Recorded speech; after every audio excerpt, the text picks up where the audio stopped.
آپ دیکھ رہے ہیں میرا یوٹیوب چینل۔ آنے والے نئے سبسکرائبر کو خوش آمدید کہتا ہوں۔ دوستو، آج کی اس ویڈیو میں آپ لوگوں کو دو برادریوں کے درمیان پیدا ہونے والی ایک ایسی خونی دشمنی کے بارے میں بتاؤں گا جس میں 28 کے قریب لوگ مارے گئے تھے۔ یہ دشمنی بہاولپور کی ارائی اور گجر برادری کے درمیان تھی۔ ان دونوں گروپوں کی دشمنی 3 مرلہ زمین سے شروع ہوئی۔ یہ زمین ارائی برادری کے چودھری طفیل ارائی کی تھی، جس پر گجر برادری کے سابقہ ناظم خالد گجر نے قبضہ کر لیا تھا۔ مزید کہانی جاننے سے پہلے جن بھائیوں نے ابھی تک چینل سبسکرائب نہیں کیا وہ چینل سبسکرائب کر لیں۔ دوستو، یہ دشمنی 1990 کی دہائی کی ہے، جب خالد گجر کے لوگوں نے چودھری طفیل ارائی کی زمین پر قبضہ کیا اور مختلف لوگ بٹھائے تو چودھری طفیل ارائی نے ان کے خلاف مقدمات درج کروائے۔ کچھ عرصہ بعد عدالت نے فیصلہ بھی گجر برادری کے حق میں دے دیا۔ اس فیصلے نے ارائی برادری کو جرائم کی طرف آنے پر مجبور کر دیا تھا۔ فیصلہ آنے کے کچھ روز بعد ہی چودھری طفیل ارائی کے بیٹے چودھری شہباز ارائی اور اس کے کزنوں چودھری شفقت ارائی، چودھری نواز ارائی، چودھری وقار ارائی اور چند اور لوگوں نے زمین پر بیٹھے گجر گروپ کے لوگوں پر فائرنگ کر دی۔ یہ 2 طرفہ فائرنگ کا تبادلہ تھا۔ اس فائرنگ کے نتیجے میں خالد گجر کا بیٹا اور اس کے 4 لوگ مارے گئے تھے، جبکہ ارائی گروپ کا بھی اس حملے میں نقصان ہوا اور ارائی گروپ کے بھی 2 لوگ مارے گئے۔ ان قتلوں کے بعد پولیس نے دونوں گروپوں کو گرفتار کر لیا تھا اور دونوں گروپوں کو قتل کے مقدمات میں عدالت میں پیش کیا۔ چند پیشیاں گزرنے کے بعد اس وقت کے ممبر قومی اسمبلی طارق بشیر چیمہ نے دونوں گروپوں سے رابطے کیے اور انہیں صلح کرنے پر راضی کیا۔ اس طرح طارق بشیر چیمہ کی مداخلت پر دونوں گروپوں نے صلح کی اور دونوں نے ایک دوسرے پر بنے مقدمات واپس لے لیے۔ صلح ہونے کے باوجود بھی دونوں برادریوں کے لوگوں کے درمیان چھوٹے موٹے جھگڑے جاری رہے۔ گجر برادری مالی حساب سے ارائی برادری سے مضبوط تھی۔ خالد گجر گروپ کے لوگوں نے چودراہٹ کو بڑھانے کے لیے چودھری طفیل ارائی کے داماد اور بہنوئی کو قتل کر دیا۔ ان قتلوں کے بعد خالد گجر اور اس کے لوگ علاقے سے کچھ عرصہ کے لیے فرار ہو گئے تھے۔ کہا جاتا ہے کہ خالد گجر دبئی فرار ہو گیا تھا۔ چودھری طفیل ارائی گروپ کے لوگوں نے اپنے علاقے میں موجود گجر برادری کے لوگوں اور گھروں پر فائرنگ کرنا شروع کر دی۔ کہا جاتا ہے خالد گجر گروپ کی 60 کے قریب بھینسیں تھیں، جو اس کے فرار ہونے کے بعد چودھری طفیل ارائی گروپ نے بیچ دی تھی۔ چودھری طفیل ارائی گروپ نے خالد گجر گروپ کے 5 لوگوں کو اغوا بھی کیا تھا اور ان کو کئی روز تک اپنی تحویل میں رکھا اور ان سے ایک ہی بات کا پوچھا کہ خالد گجر کہاں ہے، اور ان کو یہی جواب ملا کہ ہمیں معلوم نہیں ہے۔ چودھری طفیل ارائی نے طیش میں آ کر ان 5 لوگوں میں سے 2 لوگوں کو قتل کر دیا تھا، جبکہ بعد میں 3 لوگوں کو پولیس نے بازیاب کروا لیا تھا۔ جن 2 لوگوں کو چودھری طفیل ارائی نے قتل کیا تھا، یہ وہ لوگ تھے جنہوں نے خالد گجر گروپ کو بھاری اسلحہ فراہم کیا تھا۔ پولیس نے جب چودھری طفیل ارائی گروپ کے خلاف کارروائیاں تیز کی تو یہ بھی اپنے بندوں کے ساتھ علاقے سے فرار ہو گیا۔ دوستو، آپ لوگوں کو بتاتا چلوں، یہ ساری کہانی 90 کی دہائی کی ہے اور یہ معلومات اسی علاقے کے مختلف لوگوں سے لی گئی ہے۔ انفارمیشن کے مطابق خالد گجر گروپ پیسہ لگا کر دبئی فرار ہو چکا تھا اور اس نے بہت جلد پیسے کے زور پر جعلی پاسپورٹ بنوا لیے تھے، لیکن چودھری طفیل ارائی گروپ پاکستان میں ہی رہا۔ پولیس نے مختلف مخبروں کی اطلاع پر چودھری طفیل ارائی کے خلاف کئی آپریشن کیے۔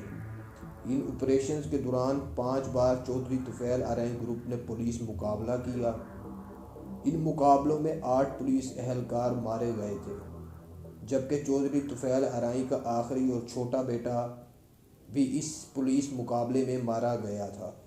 پولیس نے بالآخر چودھری طفیل ارائیں اور اس کے لوگوں کو سیالکوٹ کے علاقے سے ایک مخبر کی اطلاع پر گرفتار کر لیا۔ چودھری طفیل ارائیں ان پولیس مقابلوں کے بعد بہت مشہور ہو گیا تھا اور اس کے خلاف اخباروں میں بھی مختلف قسم کے آرٹیکل لکھے گئے تھے۔ پولیس نے اسے گرفتار کر کے لاہور کی سینٹرل جیل میں بند کر دیا، جہاں اس وقت کا مشہور اشتہاری ہمایوں گجر بھی بند تھا۔ چودھری طفیل ارائیں اور ہمایوں گجر کو ایک ہی جیل میں رکھا گیا۔ انفارمیشن کے مطابق خالد گجر گروپ نے چند اور لوگوں کے ذریعے ہمایوں گجر کے ساتھ جیل میں رابطہ کیا اور رابطہ کر کے خالد گجر گروپ نے ہمایوں گجر کے بھائی کو 40 لاکھ روپے کی رقم دی اور ہمایوں گجر نے چودھری طفیل ارائیں کو جیل میں مارنے کی حامی بھر لی تھی۔ ایک رات سوتے ہوئے جب ہمایوں گجر نے چودھری طفیل ارائیں کو مارنے کی کوشش کی تو چودھری طفیل ارائیں کی آنکھ کھل گئی۔ ان دونوں کے درمیان ہاتھا پائی شروع ہوئی اور ہاتھا پائی سے ہو کر چودھری طفیل ارائیں نے لوہے کی استری اٹھا کر ہمایوں گجر کے سر اور ناک پر دے ماری، جس سے ہمایوں گجر کا سر اور ناک پھٹ گیا تھا اور اس کے سفید کپڑے خون سے لال ہو گئے تھے۔ ہمایوں گجر کافی زخمی ہو گیا تھا۔ اس وقوع کے بعد ہمایوں گجر کو ایمرجنسی وارڈ میں لے جایا گیا تھا، جبکہ دوسری طرف پولیس نے طفیل ارائیں کو الٹا لٹکوا کر اس پر شدید تشدد کر کے اسے بھی زخمی کر دیا تھا اور بعد میں اسے بھی ہسپتال منتقل کر دیا گیا۔ چودھری طفیل ارائیں کو ہسپتال سے دوسری جیل میں شفٹ کر دیا گیا۔ اس نے اپنے ایک دوست جام نیاز سے 50 لاکھ روپے کی رقم دبئی میں بھجوائی اور ایک انڈین ٹارگٹ کلر کو پیسے بھیجے جس نے خالد گجر اور اس کے قریبی 2 ساتھیوں کو مار دیا۔ طفیل ارائیں 95 کی دہائی میں ٹاپ 5 اشتہاریوں کی لسٹ میں شامل تھا، جو لسٹ اس دور میں پولیس کی طرف سے جاری کی گئی تھی۔ اس نے جیل سے فرار ہونے کے بعد مختلف سیاسی لوگوں کو بھی پیسے لے کر قتل کیا۔ یہ قتل اس نے سیاسی لوگوں کے مخالفین کے کہنے پر کیے تھے۔ اس نے جیل سے فرار ہونے کے بعد بہت سے اہم لوگوں سے اپنے تعلقات بھی استوار کیے اور جس کا اس کو بعد میں بہت فائدہ بھی ہوا تھا۔ اس کے بڑھتے نام اور خوف کی وجہ سے اس کی ارائیں برادری نے بھاولپور میں علاقے میں مکمل ہولڈ قائم کر لیا تھا اور گجر برادری کے لوگوں نے ارائیں گروپ کے لوگوں سے آنکھیں ملانا بھی چھوڑ دی تھی۔ کہا جاتا ہے کہ طفیل ارائیں نے جب جرائم پیشہ لوگوں کو پناہ اور اسلحہ دینا شروع کیا اور جب انہوں نے اس اسلحے کو مختلف وارداتوں میں استعمال کیا تو پولیس افسران میں تشویش کی ایک لہر پیدا ہوئی۔ پولیس نے ان تمام جرائم پیشہ افراد کے خلاف ایک لسٹ بنائی اور لسٹ بنانے کے بعد ان کو شوٹ آؤٹ کرنے کے احکامات جاری کیے۔ پولیس نے ان تمام اشتہاریوں کو قتل کرنے کے لیے پولیس کو بھاری رقم بھی دی تھی اور اس بھاری رقم سے گاڑیاں اور جدید اسلحہ بھی خریدا گیا تھا۔ دوسری طرف پولیس نے چودھری طفیل ارائیں کو بھی اشتہاری قرار دے کر 70 لاکھ روپے کی رقم اس کے سر پر مقرر کر دی تھی۔ اس دور کی ایک بہت بڑی رقم تھی۔ پولیس نے چودھری طفیل ارائیں کے خلاف کارروائیاں جاری رکھی لیکن اسے خاصی کچھ کامیابی نہ ملی۔ شاید قسمت کو کچھ اور ہی منظور تھا۔ بالآخر 1996 کے آخر میں ایک مخبر کی اطلاع پر ایک عام شہری نے پیسوں کے لالچ میں پولیس کو چودھری طفیل ارائیں کی مخبری دی۔ اس مخبری کے نتیجے میں پولیس نے رات کے اندھیرے میں اس کا گھیراؤ کیا اور اس پولیس مقابلے میں چودھری طفیل ارائیں اور اس کے 6 لوگوں کو پولیس مقابلے میں مار دیا۔ اس پولیس مقابلے میں جتنے بھی پولیس والے شامل تھے بعد میں ان کو عہدوں میں ترقی کی گئی اور ان کی تنخواہوں میں بھی اضافہ کیا گیا۔ میرا ویڈیو بنانے کا مقصد آپ لوگوں کو جرائم کی دنیا سے دور رکھنا ہے۔ جن بھائیوں نے ابھی تک میرا چینل سبسکرائب نہیں کیا وہ میرا چینل سبسکرائب میں بہت محنت کر کے ڈیٹا اکٹھا کر کے آپ لوگوں کے لیے ویڈیو بناتا ہوں۔ برائے مہربانی ویڈیو کو لائک، سبسکرائب اور شیئر ضرور کیا کریں۔